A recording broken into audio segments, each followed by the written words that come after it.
Afternoon, good evening, welcome back on my YouTube channel. आप लोगों का स्वागत है मेरे यूट्यूब चैनल में। आज मैं फिर से आई हूँ किसी एक और टॉपिक पे बात करने के लिए। तो उससे पहले मैं आप लोगों से रिक्वेस्ट करती हूँ कि प्लीज़ मेरे चैनल को सब्सक्राइब करें और मेरी वीडियोज़ को लाइक ज़रूर करें।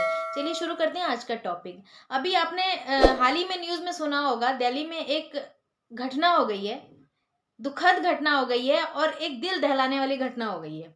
और ऐसी घटनाएं अक्सर होती रहती है, होती रहेंगी। जब तक हम लड़कियां सुधरेंगी नहीं ना, तब तक ये सारी चीजें होती रहेंगी।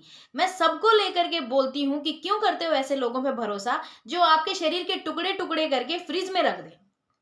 अभी उत्तराखंड में एक अंकिता हत्याकांड हुआ था, उसमें भी कहीं ना कहीं अंकिता की गलती ये रही कि एक गलत आदमी पे भरोसा करना और उस आदमी के साथ इस हद तक भरोसा करना कि उसके साथ कहीं भी चले जाना, और बाद में अंजाम क्या हुआ? मृत्यु को।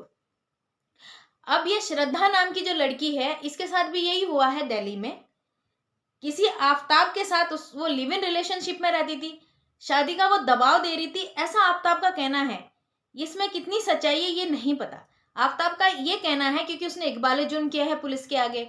उसने कहा है कि वो शादी के लिए उसे फोर्स कर रही थी, जिस कारण से उसने उसकी हत्या कर दी।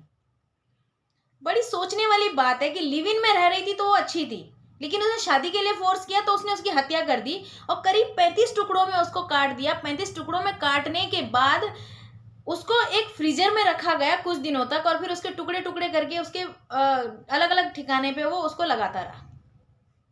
मैं ये गलती उस आफताब की नहीं मानती हूँ, मैं ये गलती हम जैसे लड़कियों की या सारी लड़कियों की मैं मानती हूँ, क्योंकि लड़कियों को कुछ ज्यादा ही भरोसा हो जाता है लड़कों पे। बिना शादी के लिव इन में रहना, एक फॉरेन कंट्री के कल्चर को यहाँ इंडिया में अपनाना।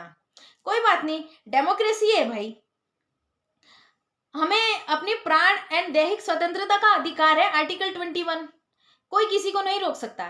किसको किसके साथ रहना है, इसका खुद का वो एक संवैधानिक अधिकार है। तो हम किसी को नहीं कह सकते कि आप क्या करना चाहते हो, क्या नहीं करना चाहते हो।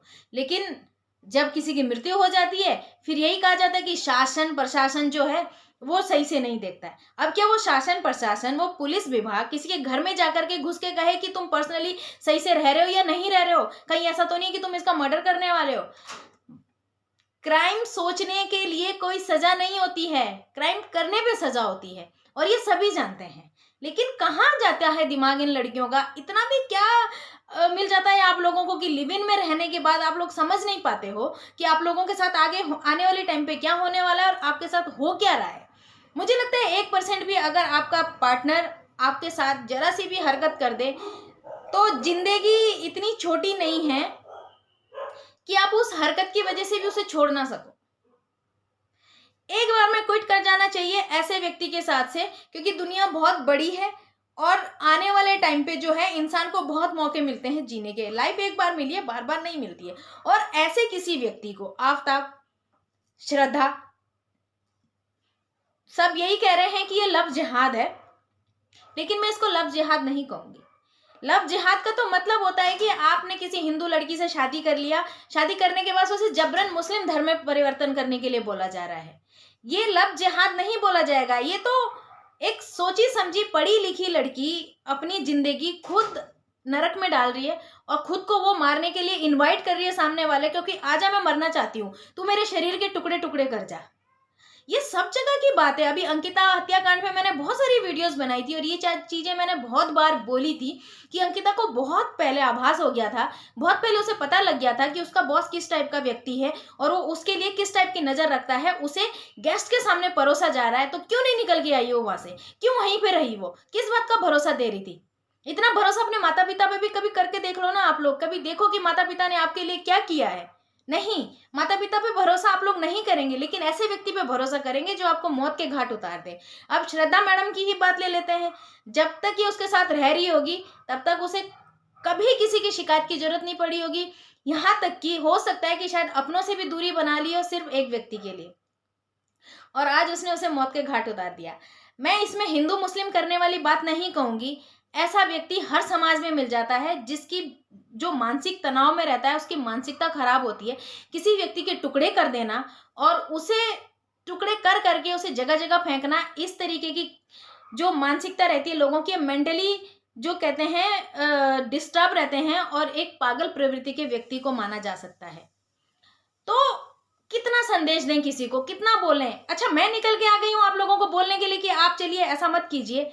क्या आप खुद से सोचते हैं कि हमें ऐसा करना है या नहीं करना है? कई लड़कियां देखी हैं मैंने, प्यार में इतनी पागल होती है कि उसके आगे उनको कोई दिखाई नहीं देता।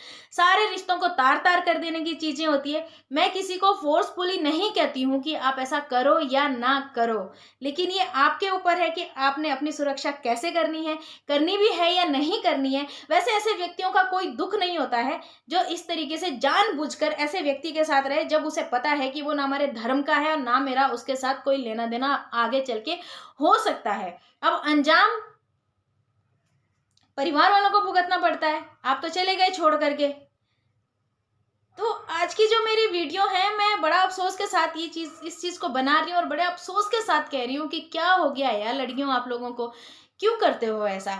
हर वक्त हर जगह क्यों शिकार हो जाती हो ऐसे लोगों की, जहां आप लोगों को अपनी जान गंवानी पड़ती है?